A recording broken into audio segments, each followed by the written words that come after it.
नवाज शरीफ को वापस लाया जा रहा है, ठीक है जी, इमरान खान को एलिमिनेट करने के लिए कि इमरान खान वो बंदा जो इस वक्त इस जुडिशरी के हाथ में अपना फ्यूचर रख के बैठा हो, है ना। जो भी सियासतदान होता है उसके मुंह के ऊपर ये जुडिशरी ही मार दी जाती है उठा के। इंडिया हर ऐसी जगह पे फंडिंग करेगा सर जहां पर उसको पता है कि पाकिस्तान इससे जो है ना परेशान होगा। अस्सलाम वालेकुम, मैं हूँ दाशमी। आप मुझे मेरे फेसबुक और यूट्यूब चैनल के ऊपर देख रहे हैं। 2024 का आज पहला दिन है, जनवरी 1, 1 जनवरी। साल बदला है लेकिन मुल्क के हालात नहीं बदले। बैटल ऑफ एलीट्स चल रहा है मुल्क के अंदर, अशराफिया की जंग। इनका गोल एक है कि पावर में आएँ और फिर करप्शन करें, लेकिन साथ साथ मैनिपुलेशन करके, स्ट्रेटजीज़ खेल के ये चाहते हैं कि अथॉरिटी जो है ना हर इदारे के ऊपर वो भी अपनी ही बने। हायर अथॉरिटी इनको अपनी चाहिए, और उस सारी चीज़ के अंदर जो पिस्ता है वो है पाकिस्तान की आवाम। अभी एक साइड ने जो है, जिसका जो है वो रोज़ ही आप देखेंगे कि एक साइड दूसरी को हिट करती है किसी न किसी अपनी नई स्ट्रेटजी के साथ। अभी नवाज शरीफ जो हैं उनकी कश्ती बड़े सुकून में चल रही थी, बगैर किसी मसले के जी। पार्टी सीन ऑन है जब से लंदन से लैंड किए हैं, नो वरीज, जुडिशरी भी रिलीफ दे रही है। अभी इनकी डिस्क्वालिफिकेशन की हेयरिंग कल सुप्रीम कोर्ट करेगी, जिसको काजी फाइज ईसा जो है वो लीड करेंगे बेंच को। इसके ऊपर डिटेल में बात करेंगे, लेकिन उससे पहले जो आज का ही दिन, ये कल रात को जो हमारे ISPR हैं आर्म्ड फोर्सेस की तरफ से, उन्होंने एक पैगाम जो है वो पोस्ट किया ऑनलाइन, और उसमें उन्होंने बताया कि एक ट्रिब्यूट था आर्म्ड फोर्सेस के लिए और आम आवाम के लिए पाकिस्तान की, कि एक अनब्रेकेबल बॉन्ड है पाकिस्तानी लोगों और पाकिस्तान की फ़ौज के बीच में, जो इस तरह की चीज़ों से नहीं टूटता, और बड़ा प्यार है आपस में, और ये सारी चीज़ इस तरह की बातें तो बचपन से हम देख रहे हैं, और ये सच भी हैं कुछ एक्सटेंट तक अब तो। लेकिन जो रिएक्शन इसका आप सोशल मीडिया पे आया इस पोस्ट का, और जो लोगों की तरफ से इसके बारे में बात हुई है, सोशल मीडिया की वैल्यू तो ऐसे ही है ना कि आसिम मुनीर ने भी इस बारे में बात की थी कि पाकिस्तान की आवाम के बारे में, फ़ौज के बारे में, और ये बड़ा वीक किस्म की दिखाया जा रहा है कि जी बड़ा वीक है इदारा ये। तो हालांकि ऐसा नहीं है। अब इसको कुछ लोग कह रहे थे जी कि आसिम मुनीर की वार्निंग है सोशल मीडिया फेक प्रोपोगंडास के अगेंस्ट, लेकिन वो बात कर रहे हैं। तो जो रिएक्शन इस वाली पोस्ट का, इस ट्रिब्यूट का जो न्यू ईयर पे उन्होंने पोस्ट किया अवाम के और फौजियों के अनब्रेकेबल बॉन्ड के बारे में, तो वो बड़ा ही एक वैसा नहीं था जैसा आप एक्सपेक्ट करेंगे, या जैसा आप उसको पढ़ेंगे। लोगों की एक डिसबिलीफ था इस चीज़ के ऊपर कि ये बात कहाँ से इनको जहन में आई ना कि हम जो है एक अनब्रेकेबल बॉन्ड रख कर बैठे हुए हैं इनके साथ, एक बड़ा प्यार मोहब्बत का रिश्ता है, अनकंडीशनल लव है हमारा आर्म्ड फोर्सेस के साथ। ये चीज़ ये नैरेटिव है जो इस वक्त सोशल मीडिया के ऊपर चल रहा है, और ये वही नैरेटिव है जिसकी बात की थी कि जो सिस्टम के साथ एक डिस्टेंस आ गया है लोगों का, एक ट्रस्ट नहीं आता उनको, उनके अंदर एक देखें डर नहीं, देखें हर वक्त डर नहीं चलता। डर के बाद जब आप बहुत ज़्यादा एग्जर्ट करते हैं फियर का अपने लिए कि हमसे डरा जाए, तो उसके बाद फिर जो है वो बगावत आती है लोगों के अंदर, गुस्सा आता है। तो अवाम में, हमारी पाकिस्तान की अवाम में बगावत तो ऐसा मैं नहीं कहूँगी, लेकिन गुस्सा बहुत है, गम और गुस्सा दोनों, ये इमोशन पाया जाता है। तो ऐसे लोगों के ऊपर फिर जो फियर का एलिमेंट है ना वो कुछ ख़ास काम नहीं करता। तो उसके लिए फिर आपको पोलाइट होना पड़ता है, उसके लिए फिर आपको दूसरे बंदे की जो साइड है उसको सुनना पड़ता है, उसके इश्यूज़ को रिजॉल्व करना पड़ता है।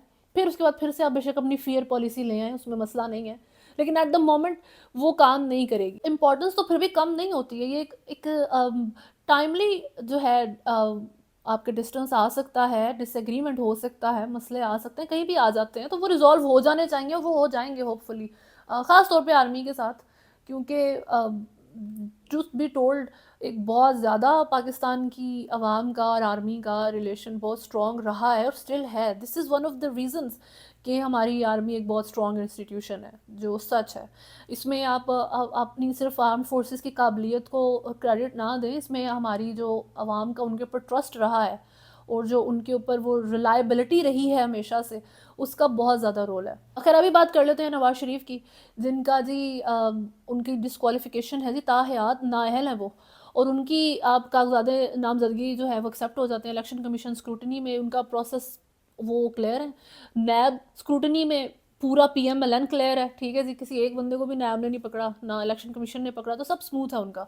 लेकिन अभी उनकी जो ये एक्सेप्ट हुए हैं एनए 130 लाहौर से, उसको चैलेंज कर दिया गया है, और पाकिस्तान तहरीक इंसाफ के बंदे नहीं हैं वो जिन्होंने किया है ये, जो है एडवोकेट इश्तियाक अहमद समस्यालवी, जिनका इश्तियाक चौधरी नाम भी है, chief organizer of Pakistan Awami Mahaz lawyer wing, उन्होंने जो है अपील दायर की है लाहौर हाई कोर्ट में।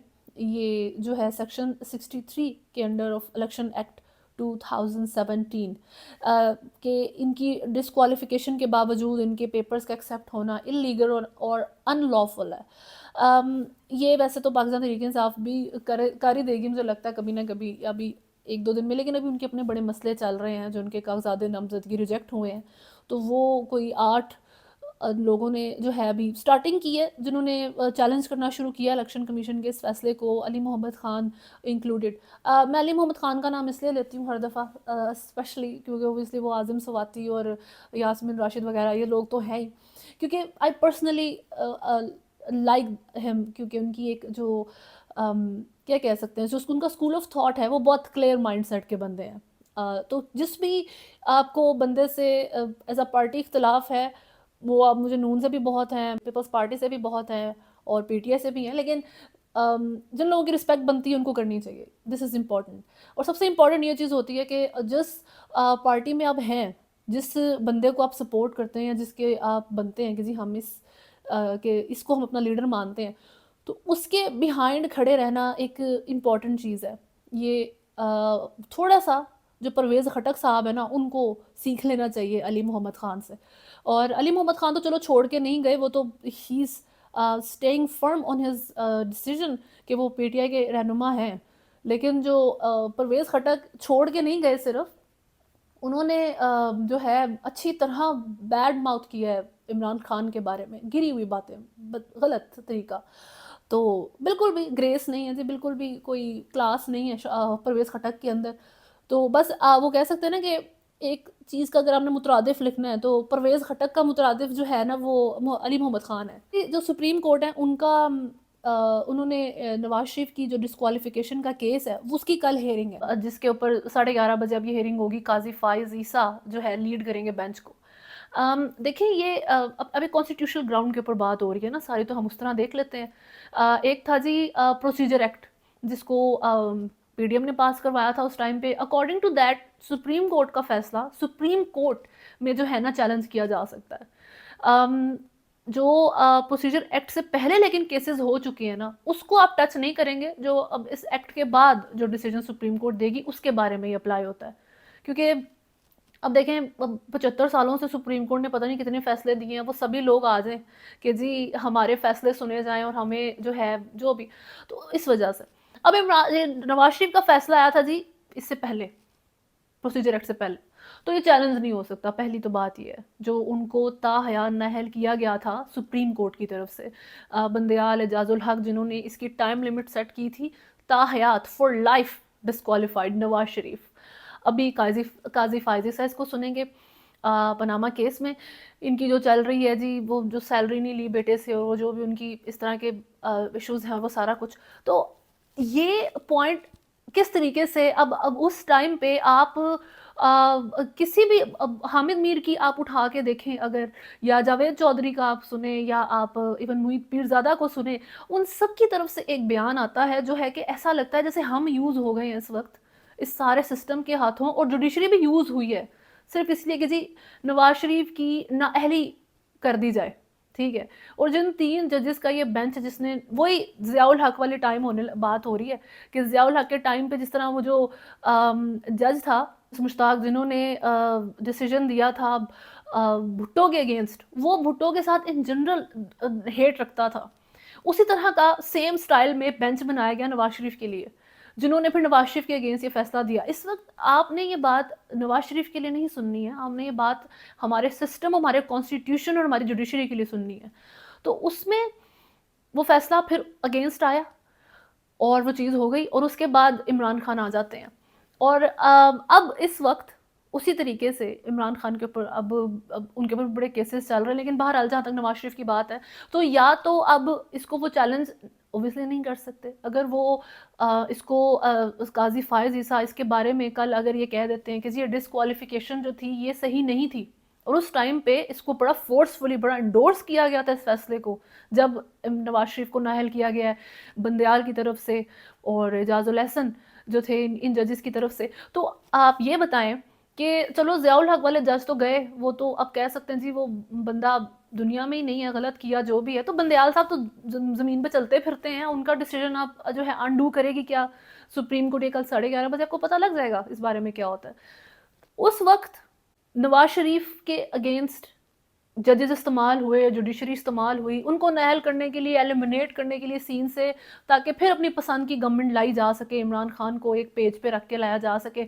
और उसके बाद अब नवाज शरीफ को वापस लाया जा रहा है, ठीक है जी, इमरान खान को एलिमिनेट करने के लिए, ठीक है, कि उनकी जिन अब देखते हैं क्या जो है वो नाअहल ही हो सकता है, कहीं जी नाअहल नहीं है जी पनामा केस में, इट्स फाइन। अगर सुप्रीम कोर्ट कहती है जी नाअहल नहीं है, तब भी जुडिशरी के ऊपर एक क्वेश्चन है, ठीक है। अगर वो कहती है जी ये नाअहल हैं और वो इलेक्शन में लड़ने लगे हैं, हर लिहाज से आपको सिस्टम एक मजाक बनता हुआ नजर आता है। और ये जो एक पेज पे है ना जी, वो बने फिरते हैं, इमरान खान ही ले लें, नवाज शरीफ, जो भी बंदा, बाद में वो पेज फाड़ के फेंक देते हैं जेल के अंदर, बिल्कुल जिस तरह इस वक्त इमरान खान है जेल में। तो बात इस वक्त करने का मेरा मकसद ये है कि जिस तरह हर मुल्क के अंदर विंग्स होते हैं ना, हर सिस्टम के, हर इंस्टीट्यूशन के अंदर विंग्स होते हैं, ये मैस कॉम विंग हो गया, जो भी आप बात कर लें, तो हमारे मुल्क में हर मुल्क में विंग होता है जी, ये जुडिशरी विंग है, ये आर्मी विंग है, अभी ये डेमोक्रेसी सियासत का विंग है, नवाज शरीफ, इमरान खान वगैरह, ठीक है। तो इनके साथ जो सलूक किया जाता है, अपनी मर्ज़ी से उठा के बाहर फेंक दिया, अपनी मर्ज़ी से ले आया गया, वो एक मेरा ख्याल है कि इसकी स्क्रूटनी भी बनती है कि नहीं। और इमरान खान के बारे में मैं ये बात करना चाह रही हूँ कि इमरान खान वो बंदा जो इस वक्त इस जुडिशरी के हाथ में अपना फ्यूचर रख के बैठा हुआ है, सही है। He did not decide to leave the country, जिसके ऊपर भी बुरा वक्त आता है वो मुल्क छोड़ के चला जाता है। नवाज शरीफ के ऊपर आया, वो लंदन चले गए, ठीक है। वो अगर पाकिस्तान में उस वक्त रुकते उनका भी यही हाल करते, बल्कि इससे भी बुरा हाल करते। और इमरान खान इस जुडिशरी हज़ारों केसेस के नीचे दबे बैठे हैं, ठीक है। He decided to stay in the country के मेरी कौन सी मुल्क से बाहर कोई प्रॉपर्टीज़ हैं। He decided to trust in this judiciary with his future. वो यहाँ रुके हुए हैं, इस अदालती निज़ाम के फैसले का इंतज़ार कर रहे हैं बैठ के। तो ये एक मैं उनकी बेवकूफ़ी कहूँ या उनकी अक्लमंदी कहूँ, अब ये एक मुझे नहीं पता, लेकिन उनकी पॉपुलैरिटी की जहाँ तक बात है, वो मुल्क से अगर चले भी जाते तो उसने डैमेज नहीं होना था। लोग अंडरस्टैंड करते हैं कि ये अदालती निज़ाम हमारा कितना डीप रूटेड मसाइल है, इसके अंदर किस बुरे हाल का ये जो है अपने पर्सनल गेन के लिए ये एक डिसीजन आ जाता है, फिर दूसरा डिसीजन आ जाता है, कॉन्स्टिट्यूशन पकौड़े खाने के लिए रखा हुआ उसके ऊपर आपने, ठीक है जी।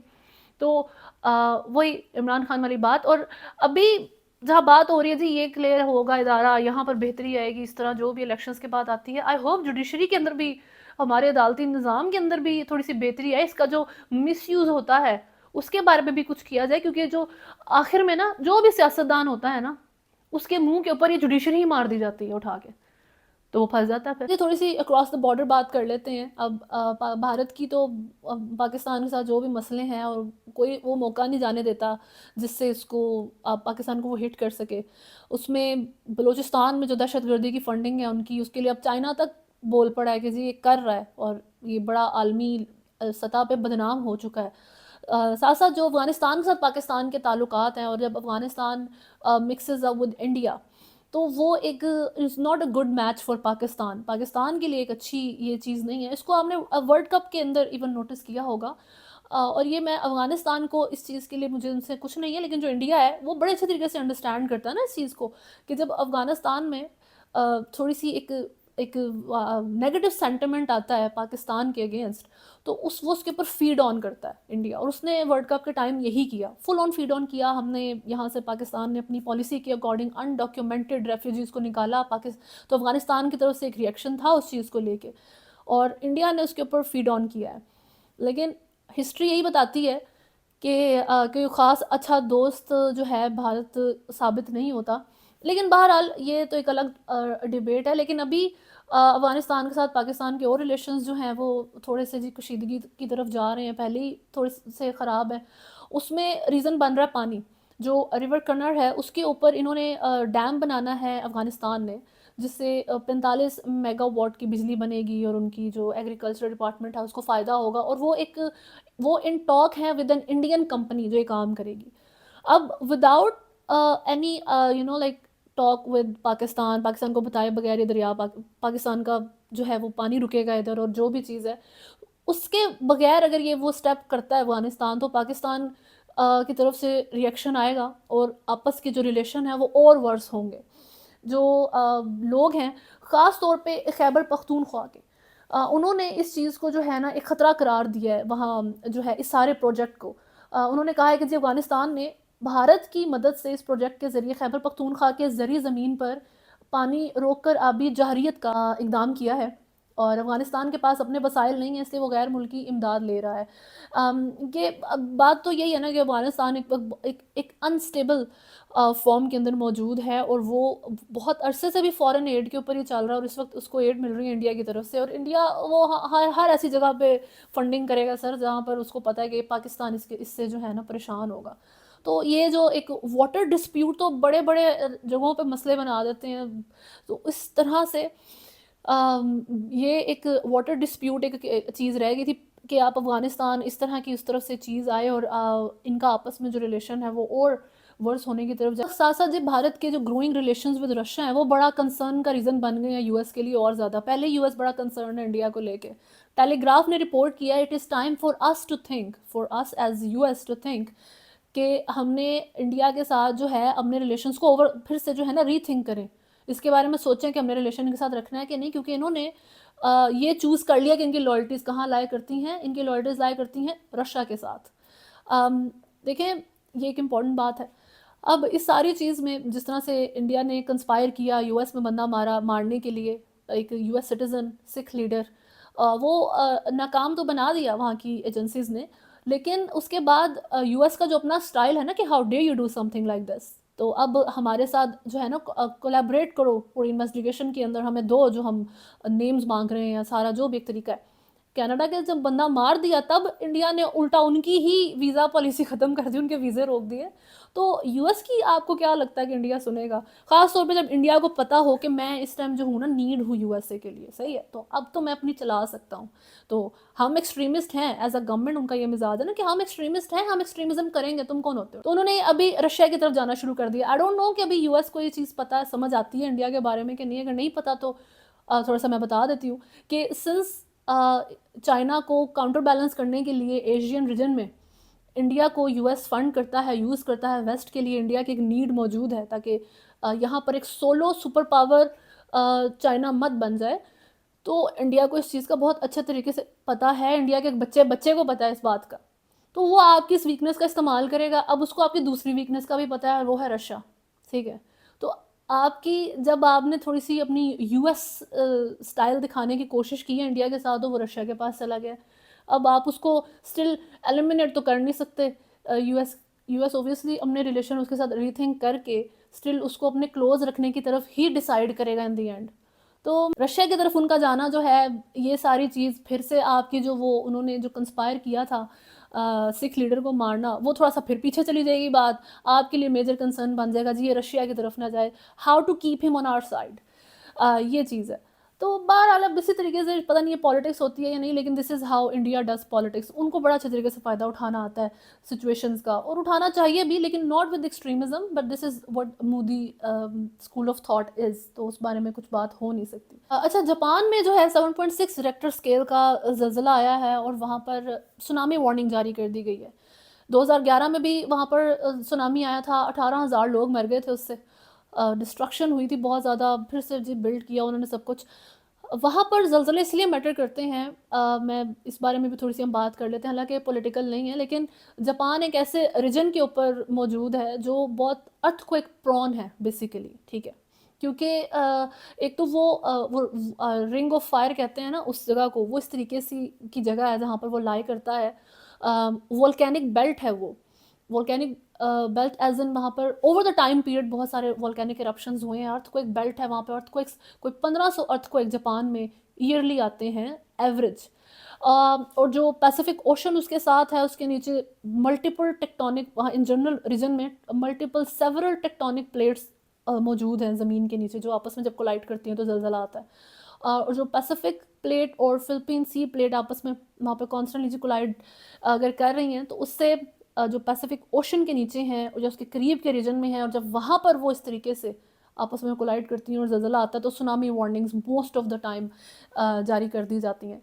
तो इस लिहाज से that area is very dangerous according to जो उनकी जोग्राफिकल लोकेशन है। वैसे तो पाकिस्तान कराची के बारे में भी बहुत मसले आते हैं, लेकिन when you look at Japan, तो आप थोड़ा सा शायद फील करते हैं अच्छा यार थोड़ा सा तो बेहतर है, उस लिहाज से तो यहाँ सच मसला नहीं है। बट खैर, let's hope for the best. अभी तक के लिए न्यूज़ में इतना ही है। नेक्स्ट वीडियो तक अपना ख्याल रखें। अल्लाह हाफ़िज़।